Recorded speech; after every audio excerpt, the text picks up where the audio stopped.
What's going on, everyone? Welcome to another episode of the Fit, Healthy, and most of all, Happy podcast. I am your coach and host, Josh, here with his co-host and co-coach, KG, and I'm in the house. And it's Motivation Monday. Let's get fired up. We have an incredible episode planned as always, so thank you for tuning in.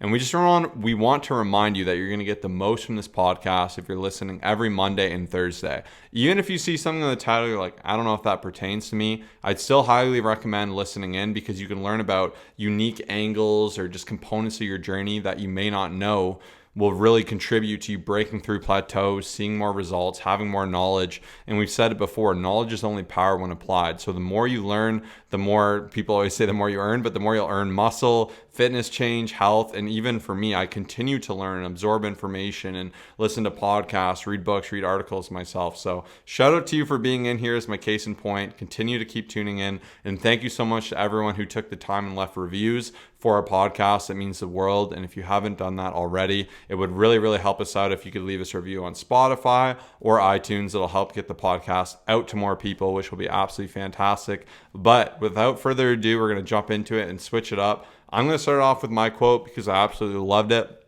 I'm really excited to share it. So my quote is, "The only way to become more successful than most people is to be willing to do something most people aren't willing to do."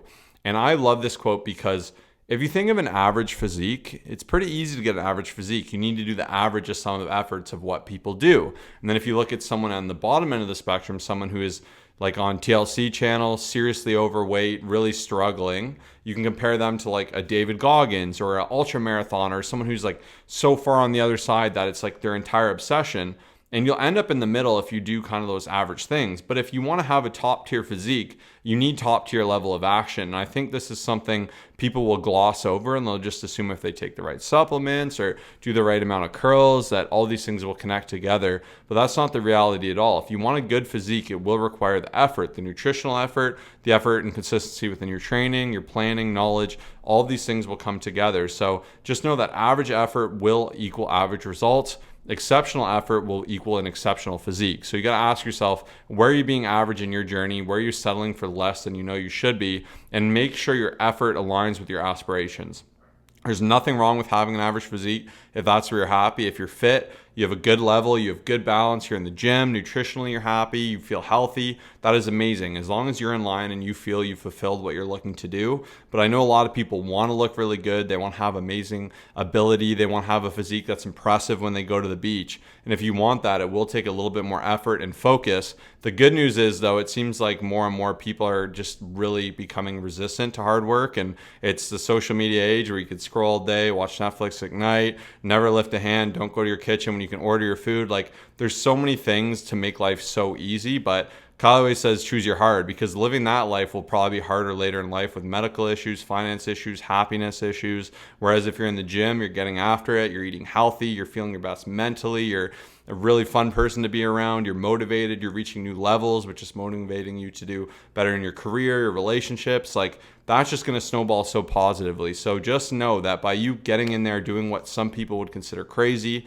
getting in the gym, aiming to eat healthy, sleeping well, taking care of yourself, you'll be so far ahead of average and you'll be amazed at what you're capable of. I love that. And you can like use this as pure motivation. Like, a simple question to ask yourself is like, what would the average Kyle do? Like, the average Kyle would say, would probably just slack off. I wouldn't push limits. I wouldn't do all this stuff. And like using that as like what like a typical, I guess you could just say, kind of average person, like I'm thinking like, man, I don't want to be that. Like, I want to be someone that stands out. Like, I want to be that person that's pushing harder in the gym, that's doing that extra thing, like, you know, not hitting the snooze button, not sleeping in, like going for that extra walk. Like, that's something that I feel like as a growth-minded person, we'll talk about a bunch of tips on growth-minded stuff later on, but so be on the lookout for that. It's the last question. It's amazing.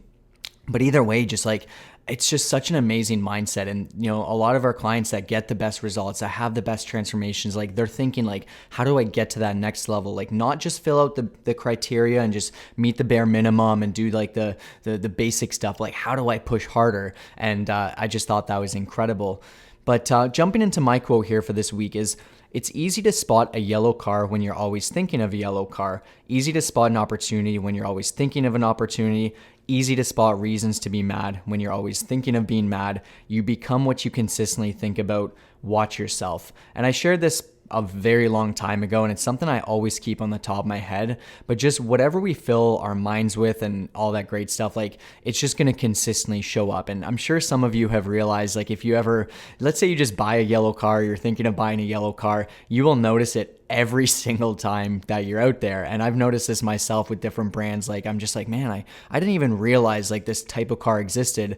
And as I'm looking to potentially buy one, I'm like, man, you see them everywhere. So it's just such a good reminder, like when you fill your brain and your mind up with like great fitness advice, with like great motivation, like we always talk about these podcasts and these audiobooks and these motivational videos and all that stuff. Like, there's a reason, like, the successful people, the people that have the positive minds that are just getting to the next level, that they're doing that is because that's what they consume. That's what they fill themselves up with. And you have negative energy, let's say the news, you just negative friends, like all this stuff, you're not even going to realize, but you're just going to become that, like negative. So it's one of those things to remember, to fill yourself up with good positive stuff, even good positive food, just great macronutrients, great micronutrients. Like, it just, when you consistently fill yourself up with good stuff will be, pushed out to the world. So yeah, just a random thought there, but that was my quote, and hopefully it helps in some way or another. 110%. And that's why I always listen to like motivational videos when I don't want to, because just that inspiration, someone screaming like affirmations in your ear, it's cheesy. It's of course like a little common, but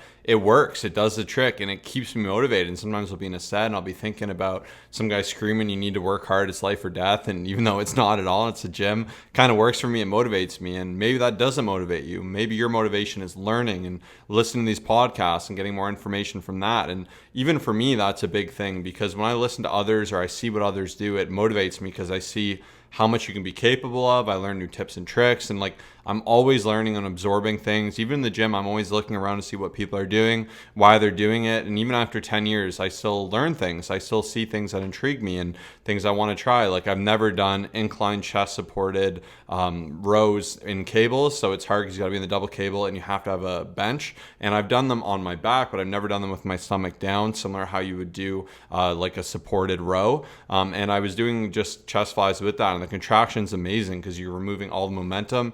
Obviously, it'd be very hard to do in a busy gym, but I was really impressed with how great of a contraction I've done. And when the gym's not too busy, that's something I'm going to take advantage of. But it's so easy to shell up and say, I already know everything, and like, I'm the best, I'm just going to stay in my ways. But you should always be analyzing what you think, why you think it, can it be done better? And that's how you can continually improve. So I think that kind of ties together both of our quotes really, really nicely. But we're going to get into our thoughts, and I saw something that got me fired up. So I was just watching a reel, and the reel essentially said that a girl posted a video of her running. She looked awesome, and it said 10K steps, protein with every meal, 80-20, 5 lips a week, POV. And it was like, or POV when you start with, or POV, what happens after 10K steps, protein with every meal, 80-20, and 5 lifts a week. And I'm thinking, I love this. This is like what me and Cal are so big on. You do these basics, you will look fantastic. Of course, you can go deeper than this. You can get more intense than this. But to me, this is something that everyone should be able to do. And it might be daunting. You may have to work up to it. 10K steps can seem a little grueling, but I assure you it can be done. And the more you work around your schedule and get on more walks, it's very achievable. Having protein with every meal is just super powerful. If you don't know what 80-20 is, 80-20 is when you eat 80% whole, healthy, good foods that are going to build you up, and you still have 20% fun foods that aren't healthy, that are just treats that you enjoy, but you have that balance in your life, and then 5 lifts a week. So I thought it was awesome. And then I went to the comments. I like seeing comments. I like seeing what people say. That's probably like one of my favorite things, because it's really kind of fun to see what different thoughts are. And the first comment I saw was no kids, right? With a crying, laughing face. And like, I normally don't say anything, but I'm like, I hate these comments, because why do you need to break down someone and belittle their experience to kind of build yourself up? Because clearly there's an insecurity there about them not looking that great, but there's so many variations. And to me, the problem here is everyone has excuses. Everyone has challenges. Like, that girl could have 6 kids for all we know. She probably doesn't. And if she doesn't, of course she has more time than someone with kids. Kids take a ton of time. But why does everyone need to bring down other people's accomplishments to make them feel their best? And I think a lot of it comes from insecurity. And like I said, there's just so many things that go on. I've used the example of missing limbs. People can be taking care of their parents who are deathly ill, and they could just be finding ways to get it done and creative insights to find solutions. They could be getting up early, dedicating their time, going on walks in their house. Like, there's just so many things, and it's sad that people now really resort to bring people down to make them feel better. And in that case, that individual could look at this and say, what tip from this post could I use in my life to be better? Or maybe I'm not able to do these things. I don't have the time to do that right now, but congrats to her. That's amazing. Like, it's just crazy how it went, and it seemed like most people were kind of getting in there, and it's very rare I see something that kind of bothers me like that. But even in the past, I think when I was young, I started my YouTube channel, this and that, and I'd give these tips and I'd do all these things, and people would comment steroids must be nice. And I'm like, what the heck? Like, not at all. I'm clearly very natural looking. I've been doing this over 10 years now. And like, instead of like just saying, how did they do this? How can I learn from it? It's easier just to make excuses and say that person has more time than me. That person's younger than me. That person has no kids. That person doesn't have the responsibilities I have. But the second I say it almost every week, because I've been big on it, and I think summer is a good time to get into this, your excuses only sound good to you, right? You make those decisions in your life, and you got to learn to navigate through them. Even for myself becoming a father, so I'm going to have way less time. It's going to be way harder. I bring my son on all my walks. I do my 10K steps. He loves it. He loves being outside. If I need activity, I'll take him to the park. I can walk there. I can run around with him while he climbs and go down the slide and push him on the swing. Like, I found creative solutions to do that, and I can listen to my audiobook in that time. I can give a break. I can do all these different things, and that's how I approach it. Now, other people may not be able to do this because they'll have 3 kids and a dog and 6 dolphins and all these different things.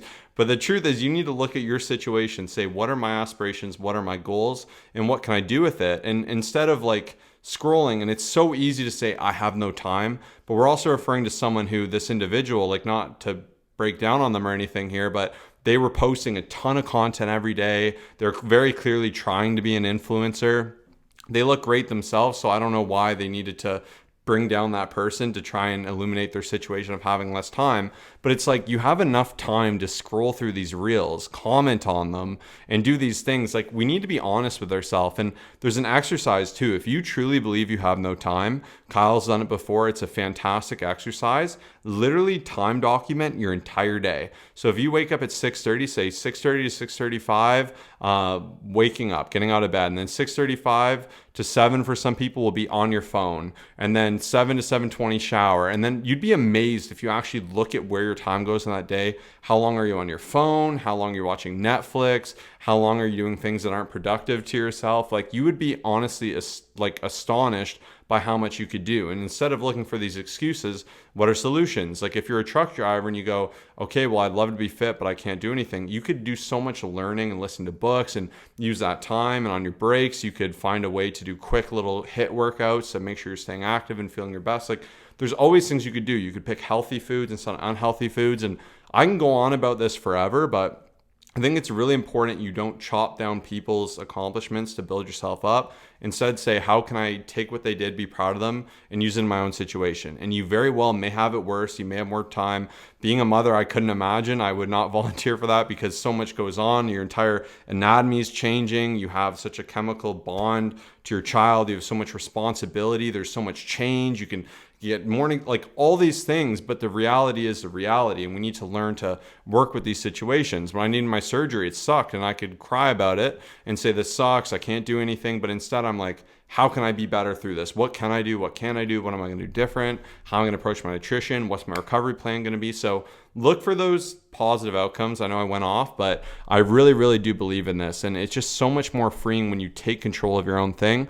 And I'll leave you with the quote, one I always love, is don't be bitter, be better. Yeah, I love that. And even just, it's kind of funny, Josh got his little kind of going through the reels and seeing that, because I know you guys heard me just like over a month ago talk about one of these things, and it's crazy how like you see it so much. And for those of you who look through it, even just like a few comments, it's like insane, because like there's a lot of times I'll be like, man, that was such a great post, I love the way that this was said. And I'm like, yeah, let's see what people are saying. Like, maybe there'll be some other good tips and good feedback. I click down below, I'm like, whoa, like I didn't expect it to take this turn with so many excuses. And like, I think one of the greatest things I learned years ago, it was probably about, it honestly kind of changed my life. It was like maybe 9 years ago, Grant Cardone, he was talking, he's a great speaker now into real estate and stuff. He was saying how success is abundant. And like, I'll never forget that, because he was saying like, and so I'll give you some examples. If one person has a successful YouTube channel, there can be many people. If one person's in incredible shape, there can be all of us. Like, we can all be in great shape. Like, same thing. Someone has great relationships, we can all do that. And I feel like so many people approach it like there's only one person who can do it. And if they see someone who does something maybe a bit better, it's never like, how can I become better and how can I do what that person did?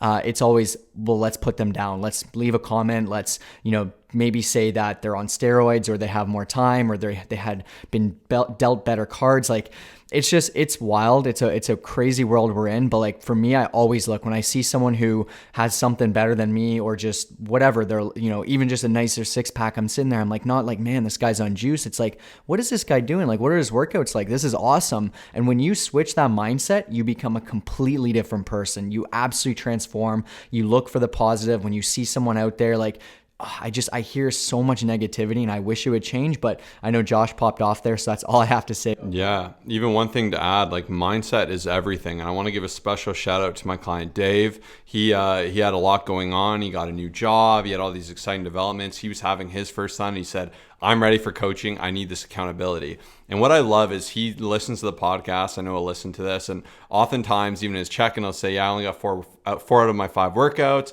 but I was so busy and I didn't have time. And I'll go, okay, that's an excuse. I slept in one day. I know I slept in. I shouldn't have done that. And like, but even consider how freeing that is. Instead of saying, I have no time, you're a victim to circumstance, you're helpless. Being helpless is a horrible feeling. Imagine being tied up to your own excuses. But even to him to say, I slipped up, I slept in, I missed a workout, that's okay. Move forward. There's totally fine. And sometimes too, social media is hard because you can look at these inaccurate representations, and it goes two ways, because people will manipulate stuff, they'll edit things, they will take steroids, there will be more to the full story. And that's where it can be really tricky, and it can be easy to make yourself feel worse, even if it's not a realistic example of what you should be focusing on. But that's where you really need to be aware of what you're consuming and why you're consuming it. And if someone's done better than you, maybe you did have a kid and you don't look how you want to look as a father, and it's been 2 years, change that. Like, what can you learn from that person? How can you get to work and be your own person? There's no need comparing to other people. Like, I think a really negative mindset to have, and something me and Kyle both worked on from the start. Even with YouTube, we want our YouTube to be big, everyone to watch our channel, all the comments to be on our channel. It was all about us. And then like, we had this really small view, and then like, we realized too, I heard it from someone else, they're like, there's 7 billion people in the world. I think it's 8 now, which is crazy. Everyone has the opportunity to succeed. Someone else doing well takes nothing away from me. There's another great fitness podcast, power to them. I love it. I'd recommend it. Like, if I found one I really liked, I would be the first person to really say that. And I think everyone deserves that opportunity to be proud, for everyone to get success. Some people do better than others. And like, the more you can kind of come to terms with that and not make it a battle of just because someone's doing well, it means you're a piece of garbage. That's not the case at all. And maybe you haven't done as well as you want. This could be a good opportunity for you to change. So that's our really big rant. Anything else you want to add before the client shout out? No, I'm excited. All right. We got a big shout out this week. I'm really, really proud of Sarah. She crushed it. Like, I'm telling you right now, go to our Instagram, look at this transformation. You'll be blown away. Like, this to me is just absolutely amazing. I believe it was 14 weeks or 16 weeks. Yeah, something in one that or the range, other. yeah. It's in the post. Like, this is an example of what happens when you apply yourself. Like, of course, Sarah looked fine before, but now like, she's just looking phenomenal. And it shows you just the small gaps in your journey. By changing those, the change you'll see. And like, go look at this. You'll be blown away. And Kyle's going to tell you some of the keys from it. But I'm just really proud of Sarah here. Yeah, there's so many tips, and you can see the photo if you are watching on YouTube. Highly recommend it. But of course, check out Instagram. You can see, what she has to say about the coaching program, some tips, all that great stuff. But she just showed up. I mean, 10K steps every day. She crushed it with Coach Krista, consistent check-ins, filling out her spreadsheet, just doing the boring work, doing the stuff that gets results, like just consistently showing up. And that's what we always try to preach. It's those people who just fill in everything, who say, hey, I'm ready to make this happen. And,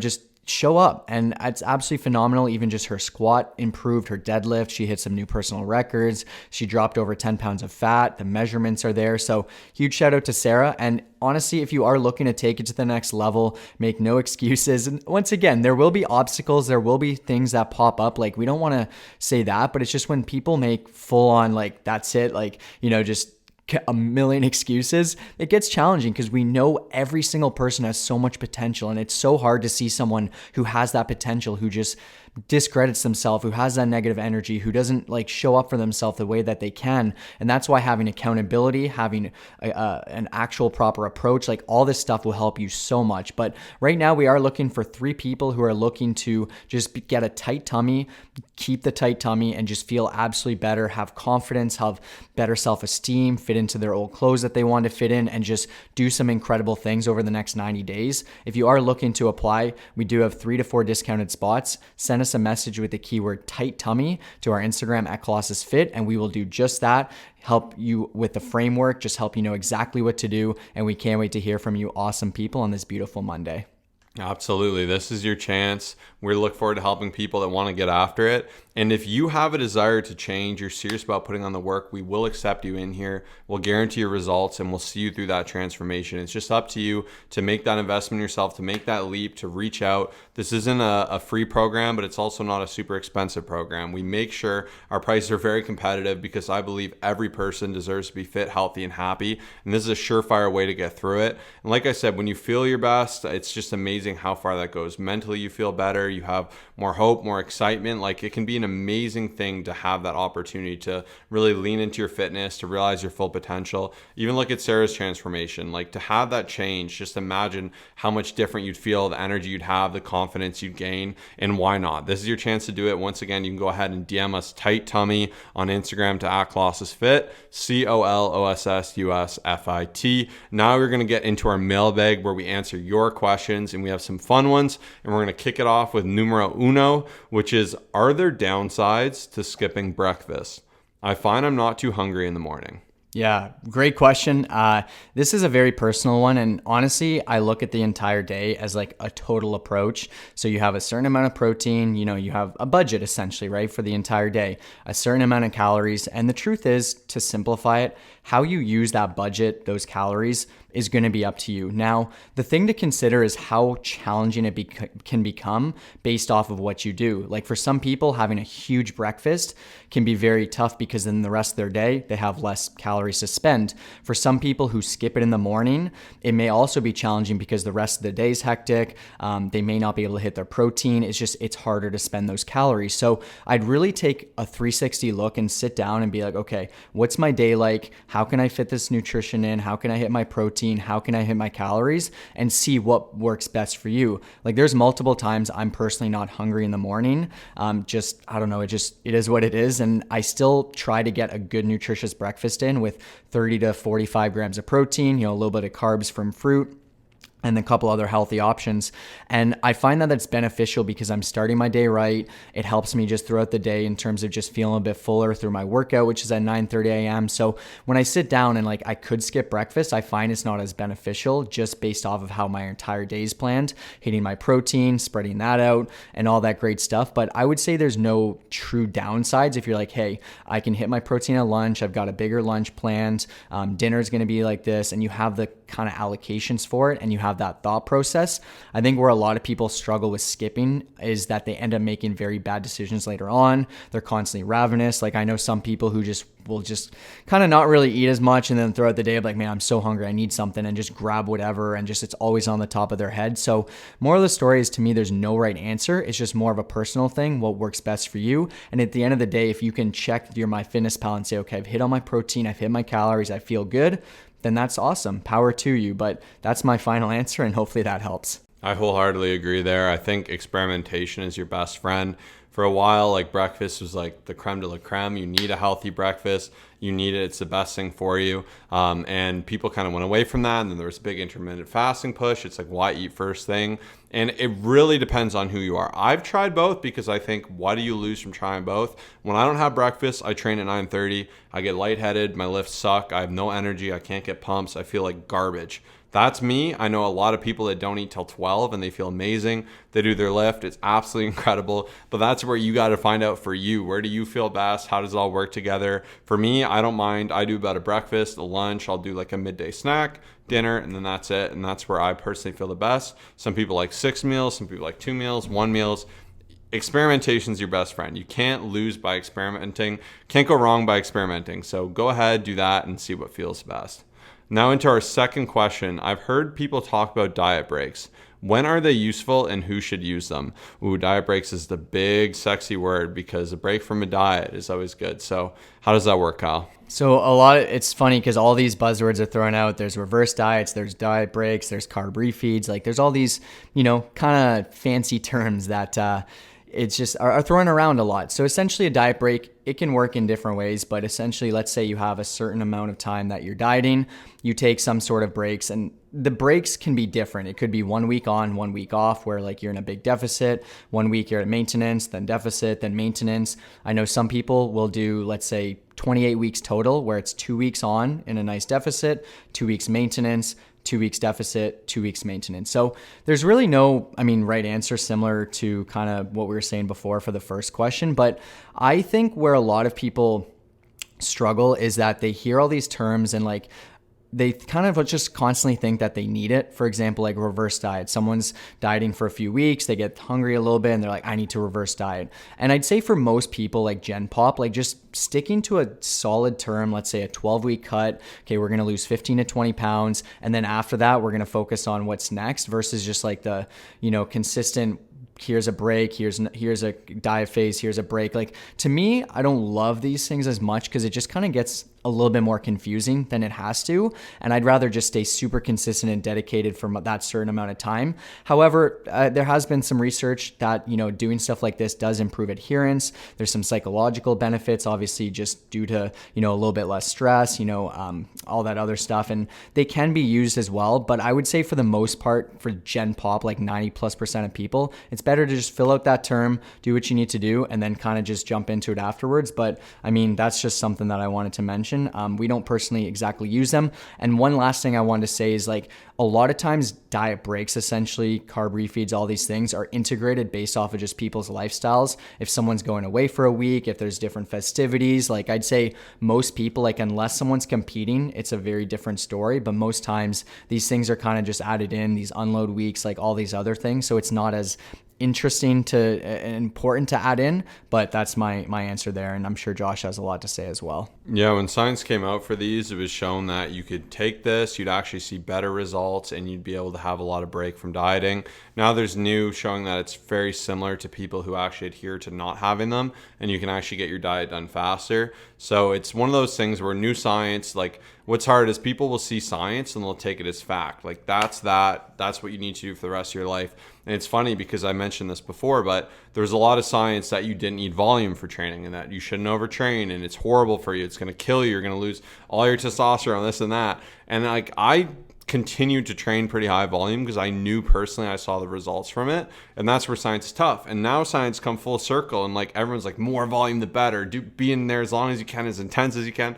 And it's one of those things where like science is them trying to figure things out to back it up and then to continue the research. And that's where it can be really beneficial. And I've experimented with diet breaks. I think they have a point, but I more and more am really big on like, can you do something long term? Like even for me, instead of dieting, I think one of the best things you can do is not look at it as a diet. Instead, look at it as like a lifestyle cleanup. Like you got to ask if what you're doing is realistic. Like if you're ordering food every night, you're having super big desserts, you're having no controls, you're binging on the weekend, you're having a 20-pack of beer. Like these aren't sustainable habits. And over life, you're going to compound negative effects and look worse and worse and worse and worse. And instead, it's like, how can you rework that to have more balance and do things in a healthier way? And cuts are needed for a time. You can use them, get that weight down, do a reverse diet. Those are super effective. effective and really, really powerful. And that's kind of how I look at more like things. And diet break is such a dangerous word because it just sounds like you can pig out and lose a ton of weight still. But even those need to be very controlled at maintenance, and it can be very hard for people to stick to that. And the goal there would be to like replenish hormones and get systems operating best. But you kind of need 14-day periods for that. And I find that can be a big break in dieting. And one of the hardest things of dieting is getting into that rhythm of being accurate and tracking within detail. So I think that's where people will go wrong, is they'll lose that with the 14 days. They'll go off the deep end, or they'll say, I'm having a diet break because I'm going to Vegas. They'll go off the deep end and the diet's completely a wash, and they just break the whole thing. So that's why I personally don't use them as much. I was excited by them at first. Not a big fan of those, more a big fan of like dieting, reverse diets, and just traditional stuff. Yeah, even just going through those different phases of, the cutting phase, the maintenance, the bulking, / muscle gain. And even like Josh said, it's so interesting because it's crazy. Like, yeah, you might just be so into the zone for like 14 days, just be doing a nice little shred. And then just when that change comes, you're like, I could get used to this. Like I'm totally cool to just keep my calories up a little bit higher. And then just like it momentum carries. Like that's why for me, I've always said, okay, if I'm going to sit down, I'm going to do this 12 to 16 week shred. Like I find the momentum and just having that consistent like motivation and just keeping that fueling like helps so much. Whereas like if you give yourself those times that you lose that momentum. And that was a great point there. So hopefully that does help you out. And I think Josh really nailed it when he had mentioned like it's, a lot of times the mindset can change so much. So for someone who says they're taking a break, it's kind of similar to like when people have what's it called? One of those cheat days and all these other things. It's like mentally, like we can really mess ourselves up with these like different terms and this different language and these different thoughts where it's like, oh, I'm taking a cheat day, 7,000 calories, right? And just things can kind of get blown out of proportion. And even when it comes to like being at maintenance and just mentally speaking, like I'd say sometimes people would struggle because you're thinking, because in your mindset, you're like, this is a break.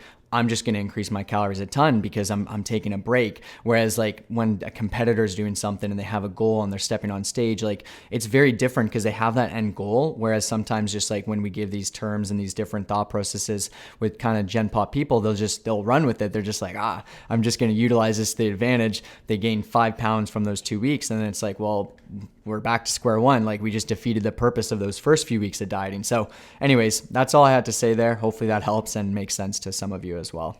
And last but not least, we have, I'm in a growth mindset, and at work it's a challenge with the environment that's being created. People around me don't have that mindset. How do you thrive to have a growth mindset with negativity around you? Amazing question. I've had some time to think about this because it was one of my awesome clients who asked this, and I did share some feedback in our video check-in last week, but I did think that it was important to talk about because she said, hey, do you want to share this on the podcast as well? And there's so many, it's tough because there's people who have a growth mindset. They're always focused on better, always focused on growing. There's a lot of people who are kind of more so net neutral. They're just there to get by. They're just doing what they need to do. Like they're not talking motivation, but they're not talking bad or down. And then there's quite a few people, I'm sure some of you know, the ones who are just constant negativity, just complaining at work. Like it's not a good environment. So I understand that. I understand who has their purpose, what people are going to say. I kind of know my roles with a lot of situations as well. But I'd say one of the best things you can do, and I shared this with my client, is like prime your morning. So knowing that, hey, this is a situation that's going to be a bit tough at work. There's going to be some negativity. Like you kind of know, and it depends on your job and what you do and who you surround yourself with. Like there, of course, you can't get out of it unless you decide to, which is another option. But I would say when you prime your morning and you have a checklist of things and you put your armor on for the day, I find it's so much easier to just not let things bother you and for things just to bounce off you and just go away instead of actually sticking with you. And I look at it the morning as like essentially a point system. So you get out of bed on time, there's 1 point. You make your bed, there's another point. You go for that walk that you're striving for, there's 3 points. You're already up there. And then just as the morning goes on, you could be up to 15 to 20 points. And I'm a numbers person. I like these types of visualizations. So that's why I'm using this example. Now, as you go to work, there's probably going to be some points taken away from you. There's going to be a bit of negativity. There's going to not be maybe the nicest patience, like whatever it is. And you can still be in the plus by the end of the day because you've primed yourself in the morning, because you did your meditation, your journal, your walk, all that stuff. And I found that when I used to work at a place and it was quite negative, and I found that when I'd roll out of bed, hit the bus and just go there, it was very tough because I spent zero time. Like I was already like at a 0 point, and it was just very hard to just be positive because I I didn't have that morning to myself. And that's why I love morning routines, because no matter what happens, I find that I'm primed. I find that if I have to deal with something, it's a lot easier. I've spent my time, spend 1 to 2 hours and all that great stuff. So of course there's a million tips I can give, like not giving into the negative talk and just, getting away from that and just all that other stuff. But I would say if you can control the time that you have outside of it, surround yourself with positive, you listen to a podcast on the way to work, you're listening to us, you're in our Facebook group, you're checking in with us, all that great stuff. I find it so much more helpful to have that type of stuff going for you. And then when there is that negativity and that stuff that's, just not in your control as much, you're going to be unstoppable and nothing's going to bother you. But I know that was a huge rant, and that's what I have to say for that question. All right. Thank you everyone for tuning in today. We hope you enjoyed today's episode. If you did, please take a second to leave us a review. It would mean the world. I want to encourage you to get out there, tackle what's ever in front of you that's holding you back, get it done, make that step forward. You can do this. Peace out.